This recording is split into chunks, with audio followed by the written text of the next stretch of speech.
Assalamualaikum warahmatullahi wabarakatuh. Waalaikumsalam warahmatullahi wabarakatuh. Jamaah. Iye. Oh jamaah. Iye. Alhamdulillahirabbil alamin. Allahumma shalli ala sayyidina Muhammad wa ala alihi sayyidina Muhammad. Semua makhluk yang bernyawa itu Ustadz pasti akan merasakan kematian. Ya. Siapapun itu. Maut. Siapapun merasakan kematian. Iya, jadi kita sebagai umat muslim harus mempercayai akan adanya kehidupan di dunia, setelah itu bakal ada kehidupan di alam kubur. Maka dari itu hari ini kita akan bahas dalam tema yang terjadi di kuburanmu.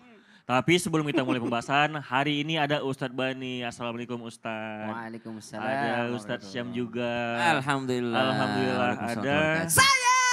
Ustadz Maulana dong pastinya setiap hari. Amin. Yang membuat rame di sini adalah Ustadz Syam, Ustadz Maulana yang selalu ada gitu. Pokoknya kita harus berbagi ilmu tiap pagi. Harus Ya. setiap pagi. Karena kan juga selain ibadah dan belajar. Betul. Pastinya. Baik nih Ustadz, ini membahas dalam tema yang terjadi di kuburanmu berarti kan Ustadz Maulana, ketika di alam kubur apakah juga ada hisab di amalan dunia? Dan apakah di alam kubur juga diperlihatkan keadaan dunia Ustadz?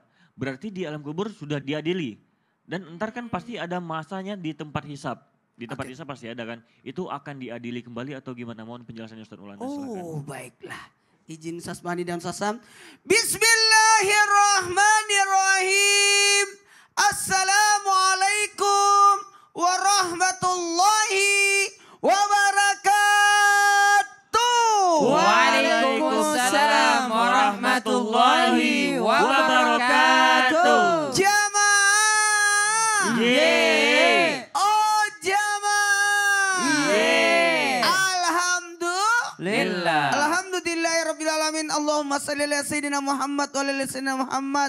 Masya Allah tabarakallah, di pagi hari ini kita sama-sama belajar untuk mengimani hari kemudian yang diawali dengan adanya kematian. Habis itu proses yang namanya di dalam kubur.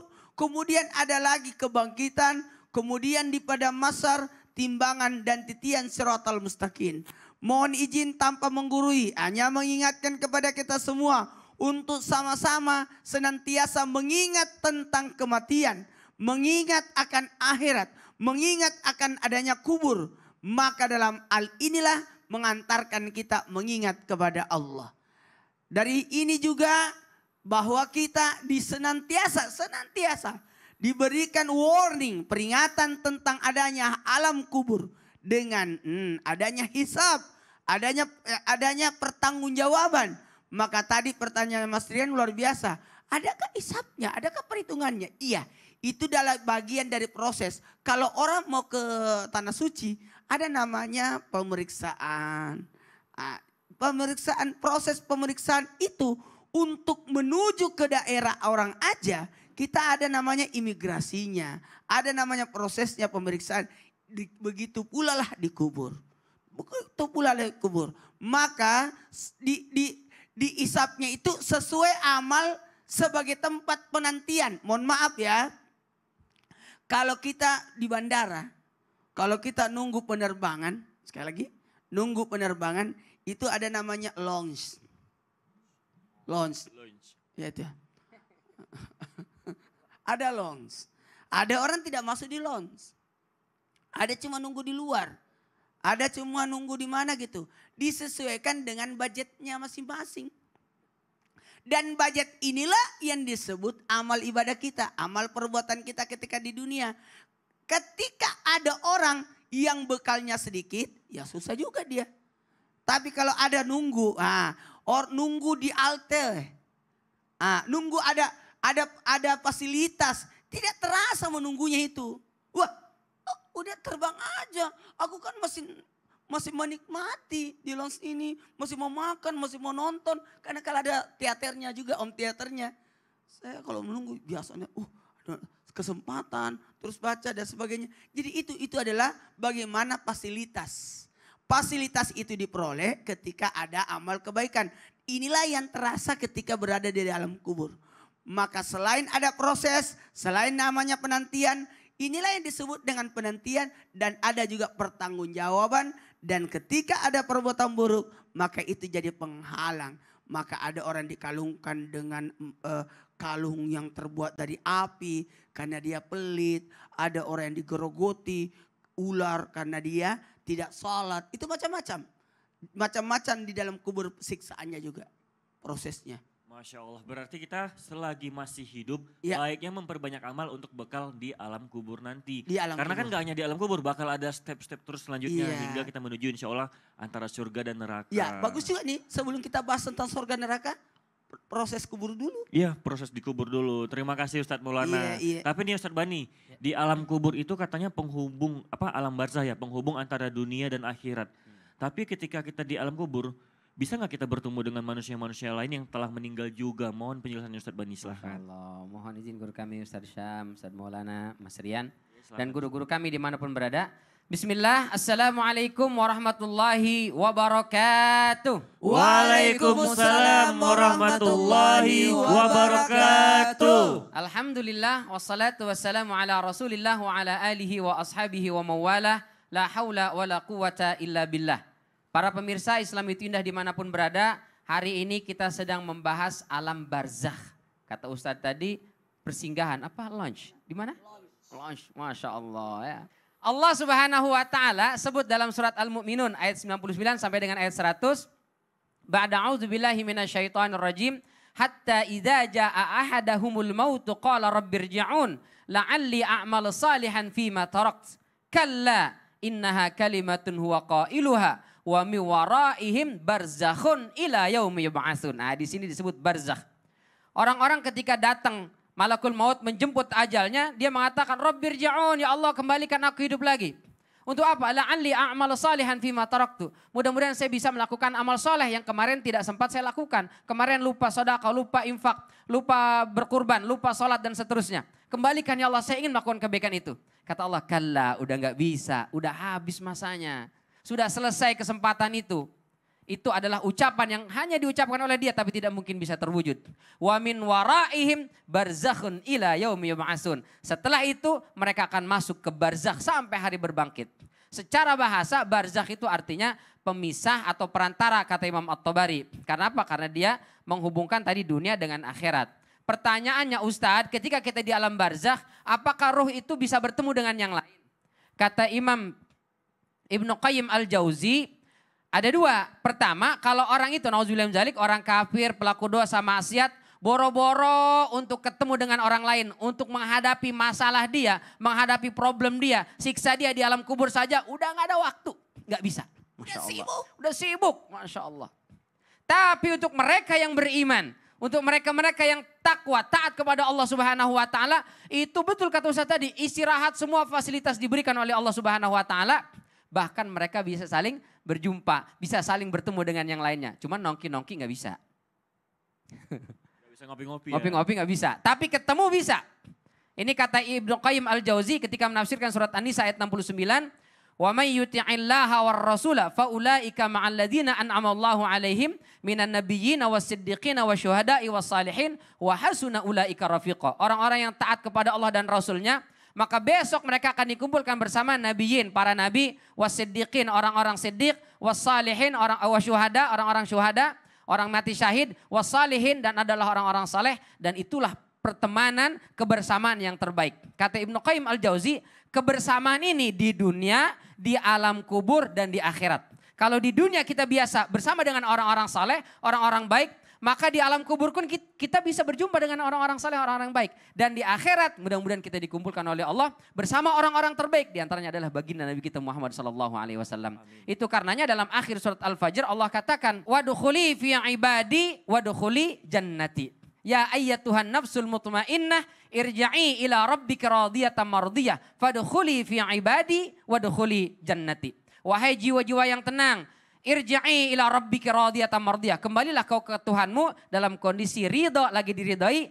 Fadkhuli fi ibadi. Masuklah bersama dengan hamba-hambaku. Baru setelah itu masuk surga. Berarti kata Imam Ibnu Qayyim, ngumpul bisa ketemu kita selama kita soleh. Masya Allah, berarti Masya kita di Allah. dunia itu harus soleh biar apa? Biar bisa berkumpul dengan orang-orang baik dan kekasih-kekasih Allah. Amin. Masya Allah, terima kasih Ustadz Bani. Tapi Oh, nih saya iya. mau ke Ustadz Syam nih. Ustadz Syam, Iya. nah katanya di alam kubur itu waktunya lebih lama daripada alam dunia. Itu memang Rian pengen tahu sih, berapa lama sih perbedaan alam kubur sama alam dunia waktunya? Itu seperti ya, mohon penjelasannya Ustadz. Bismillahirrahmanirrahim. Tabi guruku Ustaz Bani, Ustaz Maulana, Tukurian, serta guru-guru kami yang dimuliakan Allah Subhanahu wa taala.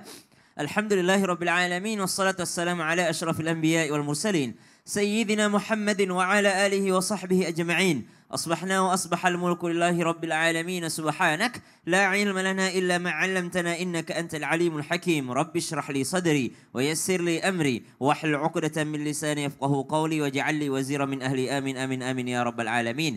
بعد نقول أعوذ بالله من الشيطان الرجيم يدبر الأمر من السماء إلى الأرض ثم يعرج إليه في يوم كان مقداره ألف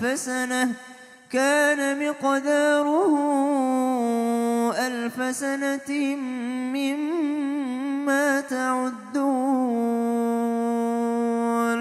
Allahumma rahamna bil Quran, surah As-Sajdah ayat 5, di mana di sini diterangkan bahwasanya ternyata perbandingan satu hari di sisi Allah itu 1000 tahun. Jadi waktu perbedaan selisih jam atau selisih waktu dunia dengan waktu di sisi Allah Subhanahu wa taala adalah 1000 tahun. Jadi tidak salah kalau dikatakan umur rata-rata kita 60 tahun, berarti di sisi Allah itu cuma 1,5 jam. 1,5 jam di sisi Allah yang kita habiskan di dunia ini. Itu belum mencapai satu hari di sisi Allah Subhanahu wa taala. Dan dalam riwayat ini bisa digambarkan bahwa ternyata alam kubur itu sebanding dengan 1000 tahun di dunia, satu hari di alam kubur. Dalam riwayat lain menyebutkan bahwa ada yang mengatakan 50.000 tahun di dunia sama dengan satu harinya di akhirat ataupun di alam barzakh nanti. Karena ternyata kalau kita hidup di dunia itu adalah badan ini menjadi yang merasakan, namun ruh ini menjadi bagiannya. Kalau sudah masuk ke alam barzakh, badan ini hanya bagian daripada ruh. Yang inti adalah ruh. Kalau kita di dunia, yang inti adalah fisik kita. Karena dia yang merasakan makan, dia yang merasakan tidur, dia yang merasakan senang, bahagia. Itu adalah fisik kita. Tapi kalau orang sudah masuk ke alam barzakh, maka yang merasakan bukan lagi fisiknya. Tapi yang merasakan adalah ruhnya. Maka subhanallah, yang dirasakan oleh ruh sungguh berbeda yang dirasakan oleh fisik kita yang kita pakai sekarang atau tubuh kita. Di sana ruh kita akan hidup lebih lama dan menunggu sampai datangnya hari kiamat. Bahkan dalam riwayat disebutkan ada seseorang yang masuk ke alam kubur. Ketika ia masuk ke alam kubur guna untuk sayembara seperti mau mencoba alam kubur atau alam barzakh dalam riwayat ini. Lalu dikatakan kalau engkau berhasil beberapa hari engkau akan diberikan seluruh harta. Maka subhanallah ketika ia keluar daripada kubur tersebut dia mengatakan saya tidak mau harta itu lagi. Kenapa? Saya punya harta satu-satunya kapak yang saya pakai memecah belah kayu. Dan ini saja belum selesai pertanyaannya daripada mungkar wa nakir. Maka saya tidak mau punya harta yang banyak. Maka subhanallah waktu di alam kubur, di alam barzakh sangatlah panjang. Bagi mereka orang saleh. Waktu tersebut tidak terasa. Kenapa? Karena setelah ditanyakan, marrabbuka, siapa Tuhanmu, apa imammu, siapa nabimu, maka ia akan diperintahkan untuk istirahat dengan nyamannya. Bahkan ketika dibangunkan, dia mengatakan mau kemana kita? Ya mau ke surga, mau ke tahap selanjutnya. Mereka akan berkata, bukankah ini sudah surga? Subhanallah. Padahal itu masih alam barzakh. Sungguh berbeda keadaannya dengan orang-orang yang tidak beriman. Ketika ia masuk ke alam kuburnya, maka waktu akan begitu terasa lama baginya. Karena apa? Karena pertanyaan yang tidak kunjung berhenti daripada para malaikatnya Allah Subhanahu wa taala. Lah kenapa tengok-tengok dia? Ngomong dong, ada apa? Iya Ustadz. Kenapa? Yang bingung nih Ustadz, bingung banget. Kita kalau bingung ku memikirnya. Kenapa? bukan gitu Ustadz. Kalau di dunia itu kan ada yang namanya malaikat Rakib dan Atid. Iya. Dan kalau di akhirat itu ada malaikat Mungkar dan Nangkir. Nah itu seperti apa Ustadz Maulana? Mau tahu? Seputar bagaimanakah mungkar nakir itu kita akan bahas setelah yang satu ini. Jangan kemana-mana, jamaah, oh jamaah. Alhamdulillah. Sini, aku jelasin. Subhan